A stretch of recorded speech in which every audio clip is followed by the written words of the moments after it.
case there are questions in the audience. Question?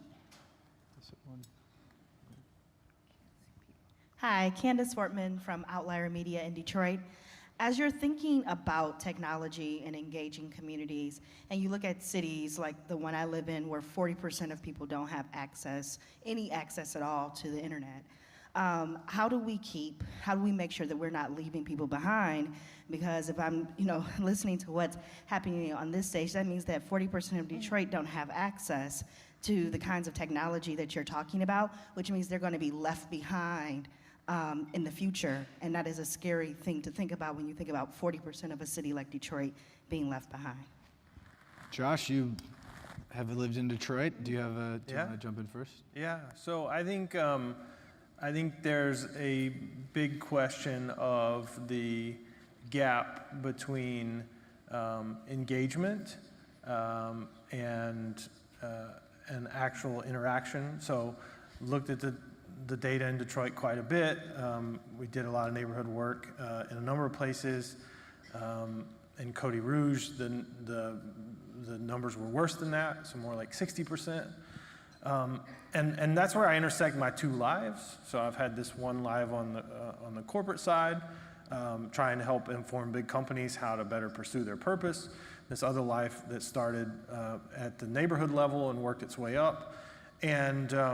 And so, for example, right now, if that question came up at Ford, which it will at some point in Courttown, I would go back to my time in Chattanooga and say, you guys, when we did what at the time was the world's largest community visioning process in Chattanooga, we had 26,000 people take a survey about the future of the community. We started it online and thought that was where we'd get 80% of our interaction. Ended up being absolutely inverse to that. 80% of the points of feedback came in on paper.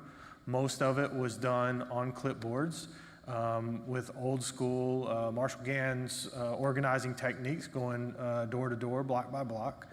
And so I think you have to, it's funny, one of my colleagues, one of my former night colleagues was like, why are you on the technology panel, Josh? Because I'm actually much more into the analog than I am the digital.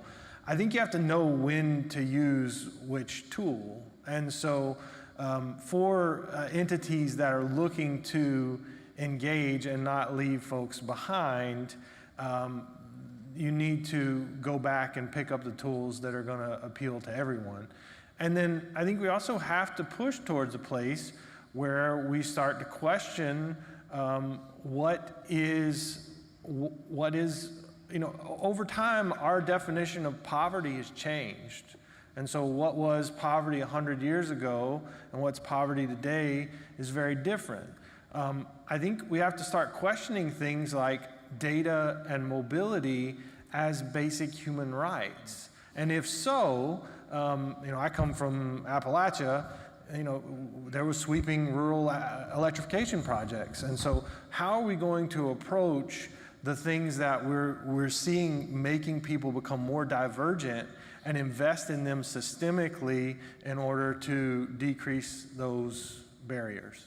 Paulette? I was just going to add, so I see it as an opportunity. And I come from a community background, so community newspaper I grew up with, community foundation, I sit on a board. So I believe that a lot of our solutions can be found, to our problems can be found within the community. And we had the same kind of issue in terms of connectivity and technology in our community. And through our project, actually, I started working with nonprofits who work with youth. And I just had a conversation about a week ago with one of the individuals who is the executive director of a nonprofit who works with young girls called Ignite Leadership Academy. She learned about our project through one of our convenings and became extremely excited about the power of GIS. So she incorporated that into her curriculum. It's a Saturday Academy for girls. Well, she started having other ideas. She's not a technologist. She doesn't really have a background in technology. She's actually retired realtor, but she knows the value, sees the value of it. So what she came to me with is, Paulette, I've had this idea of these tech hubs. And I think what I'd love to do is teach GIS to individuals in the community. And she doesn't do the teaching. She actually has a geo mentor that has volunteered to do the teaching. And we've actually outfitted her with a lot of computers. And she'd been talking to the city about this. She'd been talking to the city about, I want to do these tech hubs. And the city's been kind of dragging their feet on it. And she's like, Paulette, they hear me, but they're really not listening. And I said, look, you have everything you need. You have the computers, you have the idea, you have the geo mentor. Just start doing the tech hubs yourself. And so she's like, okay, I'm launching in March. And she's just going to start. She's going to go through community organizations, and she's going to offer the opportunity for people to learn that technology in different parts of the city. So it's not even going to be in one place, and she's going to do them in different parts of the city. So I think as community leaders, that we can solve some of those problems ourselves. We don't have to wait for someone to solve it for us. I think also there's obviously an important discussion about access to digital services, which requires some sort of internet connection and at this point a mobile device. But there's, to your point, Josh, I think access to the insight that's made available by having systems that are already aggregating the data. And access to the insight can happen by putting up a poster board in a community room that says, here's information about air quality in your neighborhood that we've collected. And I think that is a huge opportunity to Lee's question. What can a library do? A library can provide that access to the insight, even if the digital connectivity isn't in the community. Other questions? Yeah. Han. Thank you. My name is Han Q, and I work at the Shorenstein Center at Harvard. And I want to tie this back to the Trust Commission recommendation of the 1-year service. If you had hundreds of young people or anyone who's doing 1 year of service work for the community, what would you have them do in these smarter city projects? Who wants to jump in? Well, I would just say we've been fortunate. One of our university presidents was part of our original convening, and he offered paid interns to work with some of our organizations. And then from there, we've just had others who are experts in GIS who volunteer their time to work with our organizations. So for us, it's been that. I could see us growing it to people with other skills, but for now, we just started with kind of having these geo mentors who help develop curriculum for our nonprofit organizations. Chai, does Facebook do any kind of data technical service programs? Like, what are the kinds of things people do that actually have had value? Yeah, I think the biggest program that this would connect to is we're building a program for community leaders. And so one of Facebook's goals is to give people the power to make the world more open and connected. And as a part of that mission, we have a program where we actually fund community leaders across particularly the US right now, but hopefully globally, who are using Facebook as a platform to build community. And I could see those leaders being connected with our tools and our platforms to be able to spread their message across their communities. And I think part of it too is asking, like, we have companies like Esri that are really community minded. We have Borns that has 2 schools of engineering in our region named after them because of the commitment they have to education. And I think part of it is just asking those types of companies too to be partners in this. So I've got a bit more technical answer because I've had some time to think on this. But, so I'd take your year, and the first 3 months, I would teach these kids that they're part of this humanity immune system, and train them as living leukocytes. So how to be. You're getting a lot of mileage out of this metaphor. Yeah, no, this is what I obsess on right now, and they're living leukocytes, which I think is something that can be trained as a discipline. I think they need to know the GAN's organizing techniques. I think they need to know GIS. I think they need to know door-to-door activism and how that works. I think they need to know the history of change. I think they need to have some sense of what is the humanity operating system and how they might impact it systemically. And so I would take them from here, and then the next 9 months, I would put them in something called Place Corps, and I would put them in a neighborhood and let them attempt to become the change they wish to see there alongside of a community. Because I see all of my friends who have gone to Peace Corps and they've gone to other countries, and I got sent to, or I went to, asked to go to Akron for night, and I was like, why is everybody going to Africa when they, one, don't have any business being there because they don't truly understand it, they're not of, by, and for the place, and also when Akron needs them right here at home. And so I think like, if you could instill in kids very early on that no matter where they're going to go work, be it government, nonprofit, for-profit, that they are to be living leukocytes, like the part of your life responsibility is to leave the world better than you found it, that could have profound impact on where we end up. Did we have another question? Hi, I'm Tim Marima. I edit a website called The Daily Yonder, which covers rural America. And so there's 55 million rural Americans, depending on how you count them. Broadband access is less.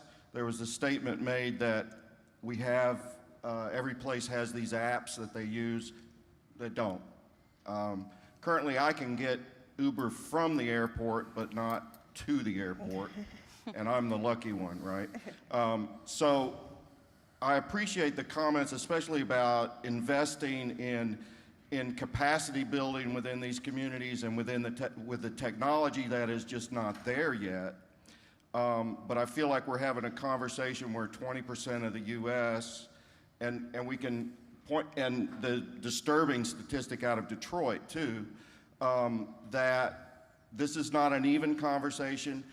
Our society in the past has had a mechanism through things like the Universal Service Fund to say we need to level the playing field, we need to pay attention to access. So I would just, are there other ideas about how to level this playing field? Because I think it's very important and needs more attention. Yeah, can I answer Yeah, that one? yeah. Well, I actually grew up in a rural area. I grew up 4 miles outside of a town of 29 people. The house I grew up in does not have broadband access, so you can only get dial-up internet, which is so useless that my mother dropped it. And we basically barely have any cell service. Maybe you get 1 bar of cell service. So certainly, from a hard infrastructure perspective, I think we're going to have to make some investments in just providing access to networks. I think wireless is probably much more important than wireline in a lot of ways. We're moving to the mobile phone now for things. We're getting away from the kind of desktop computing. So I think that through that, not to say we shouldn't have fiber optics everywhere. My county is now installing it. But I would prioritize the wireless, which has allowed a lot of developing world countries to essentially leapfrog the capabilities we have here in many ways.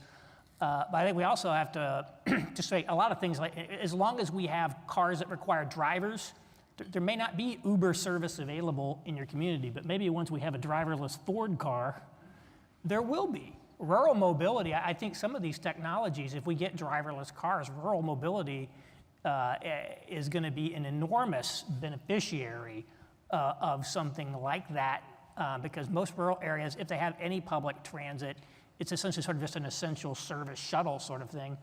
And so I think that ultimately, it's like a lot of things, you get things later in the country. When I grew up, we still had a party line telephone, and now we can have a private line. And so I think that we have... Wow. They installed water service. So I think we will install the infrastructure. I think it's going to be on a lag, realistically, because that's essentially how it's always worked with every infrastructure we've deployed. But I do think a lot of these technologies have tremendous, tremendous benefits for rural areas. I mean, again, when I was a kid, we had 3 over-the-air TV stations. Today, once you have internet, you have the world. You have songs that you could only get at the exclusive record stores in the big cities that most cities didn't even have access to, these libraries of foreign films. And so what's available now, once we have an internet connection through the basic infrastructure, I think is transformational for rural America. But we're still going to have to make some investments in that. I do think also, first of all, I hope the townies in the town of 29 didn't make you feel like that much of an outsider living 4 miles outside. But we tend to think a lot, it seems to me, a lot of the time of these services in terms of what they do for us now. But the rural example, one of the largest sort of digital data collection projects happening right now is in agribusiness, and because of the economic pressures of the business. And I think there are great questions that we can be asking in farming-dependent communities about what that data can be doing for people who aren't in agribusiness. That's great data about what's happening environmentally in a community. That's great data about what's happening in terms of other indicators in a community as well. So by way of closing, I'd love to have you each answer Lee's question from the last panel, which is sort of, if you were running a library system, what would you do when it comes to these questions of really taking advantage of the technology that's making community smarter? Can we start with you, Josh? Yeah, I think starting from a question of what do you think the library is for? Because not a lot of administrators at this point, but still a lot of citizens think of libraries as repositories of information and not places for access of information, places of the collection and collision of ideas. And so redefining the imagination collectively of what a library is. And then once you do that, you dramatically change what your programming offering would be. And so, as interestingly, during my time in Detroit, you see people corralling around overhangs around some libraries and around some closed restaurants because there's a router inside, and that's where the one place they can get access to a little bit of data. I do think we'll look at data like we look at water at some point as a human right. But I would think of my library as a router and as a hub of where information can be found and where true information can be found, much to the notion of a lot of things that have been discussed today. And then as an accelerator of community progress, because it is, so many places are no longer neutral, but the library remains a place of neutrality, a true point of civic commons.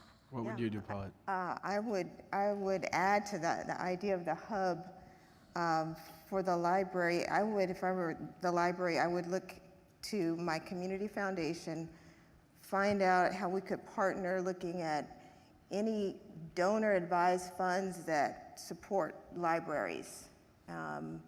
And maybe bring those donors in even and convene those with media to look at the information needs of the community and how they could all work together, kind of collaborate together to address those needs in their specific community.